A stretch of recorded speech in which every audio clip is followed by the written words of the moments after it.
আসসালামু আলাইকুম। আশা করছি সবাই ভালো আছো। আমি অনেক ভালো আছি। আমি তোমাদেরকে বলেছিলাম আমার ওরিয়েন্টেশন ভ্লগে আমার মেডিকেল কলেজের নাম বলবো। তো আজকে আমি তোমাদের জন্য আমার ওরিয়েন্টেশন ভ্লগটা নিয়ে আসলাম। এই ভিডিওর শেষে তোমাদের জন্য আমার মেডিকেল কলেজের নামটা আমি বলে দিব। তোমরা প্লিজ পুরো ভিডিওটা দেখবা। তোমরা সবাই জানো ওরিয়েন্টেশন ছিল আমাদের 3 মে। তো আমাদের 9টা থেকে ওরিয়েন্টেশন প্রোগ্রাম শুরু হওয়ার কথা ছিল। আমরা সবাই 8:30টাতে অডিটোরিয়ামে চলে গিয়েছিলাম। আমাদের অডিটোরিয়ামের সামনেটা অনেক সুন্দর করে সাজানো হয়েছিল ফুল দিয়ে, বেলুন দিয়ে। আমাদের অডিটোরিয়ামটা আসলে অনেক সুন্দর। অডিটোরিয়ামের ভেতরেও অনেক সুন্দর করে সাজানো হয়েছিল, তোমরা দেখতেই পাচ্ছ ভিডিওতে। আমরা ওরিয়েন্টেশনের আগের দিন অর্থাৎ 2 তারিখেই হলে উঠে গিয়েছিলাম। আমরা আলহামদুলিল্লাহ সবাই হলে সিট পেয়ে গেছি। হলে সিট পেতে কোনো সমস্যা হয় নাই আমাদের। তোমরা দেখতেই পাচ্ছ এটা আমাদের অডিটোরিয়াম। এখানে আমাদের অডিটোরিয়ামটা আসলে অনেক বড়। তারপরে দেখো গার্জিয়ানদের জন্য বসার ব্যবস্থা ছিল। অভিভাবক যারা ছিলেন তারা 2 পাশ দিয়ে বসেছিল আর আমরা স্টুডেন্টরা মাঝখানের রোতে বসেছিলাম। অ্যাজ ইউজুয়াল মেয়েরা সামনে বসেছিল আর ছেলেরা পেছনে। এটা নিয়ে ছেলেদের অনেক কমপ্লেন আছে, ইগনোর দ্যাট। এরপর আসি যে মেডিকেল লাইফের ব্যস্ততা। ওরিয়েন্টেশনের দিন আমাদের অনেক কিছু গিফট দেওয়া হয়েছিল। ওরিয়েন্টেশনের দিন আমাদের ওরিয়েন্টেশন প্রোগ্রামের পরে বৃক্ষরোপণ কর্মসূচি ছিল।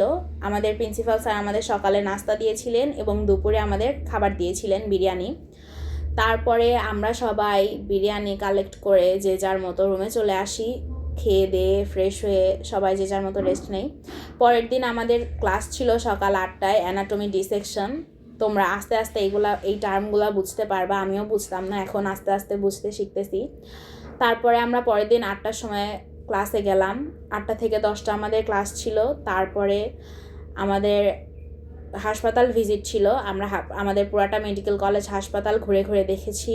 আমাদের হাসপাতালটাও অনেক সুন্দর, অনেক পরিষ্কার অন্যান্য হাসপাতালের থেকে। আমাদের পরের দিন ছিল একটা মোটিভেশনাল সেশন। আমাদের আসলে 4 তারিখ থেকেই সকাল 8টায় ক্লাস শুরু হয়ে গিয়েছে। আমাদের পরশু দিন থেকে ফুল ক্লাস শুরু হয়েছে। কালকেও আমরা ফুল ক্লাস করেছি। আর এত প্রেশারে আমি ভাবছিলাম যে আমি কবে তোমাদের জন্য ভিডিওটা নিয়ে আসব। ফাইনালি আজকে শুক্রবার, তাই ভাবলাম যে আজকে অন্তত ভিডিওটা এডিট করা দরকার আমার। তাই মাত্র বসলাম ভয়েস দিতে। আর মেডিকেল লাইফের ব্যস্ততা থাকবে, প্যারা থাকবে, অনেক কষ্ট থাকবে, কিন্তু তারপরেও দিন শেষে তো ডাক্তারই না। একটা কথা আছে না যে ডাক্তারই। তুমি এখন কষ্ট করতেছো, দেখবা যে ফিউচারে তোমার কষ্ট করতে হবে না। এই জন্য আর কি। আর আমরা যারা প্রথমবারের মতো বাসা থেকে দূরে এসে থাকছি এখানে, তা আমাদের তো অ্যাডজাস্ট করতে অনেক কষ্ট হচ্ছে, যেহেতু এখানে সব সেলফ সার্ভিস নিজে করতে হয় সব কিছু। কিন্তু আমার রুমমেটটা অনেক ভালো, সত্যি কথা বলতে। এই জন্য আমার অতটা সমস্যা হচ্ছে না আর কি। তো রুমমেট সেম মাইন্ডের হইলে হয় কি, তুমি অনেক কথা শেয়ার করতে পারবা বা একসাথে রুম শেয়ার করাটা আসলে অনেক সুবিধা হয়। এই তো আমাকে অনেক হেল্প করে মাঝে মধ্যে, আমার কিছু দরকার হইলে আগায় টাগায় দেয় এই। আর আমাদের শুধু রুমমেট বলবো না, আমার ব্যাচের প্রতিটা ছেলে মেয়ে সবাই অনেক ভালো, ফ্রেন্ডলি। আমার ব্যাচমেটরা আমাকে অনেক হেল্প করে।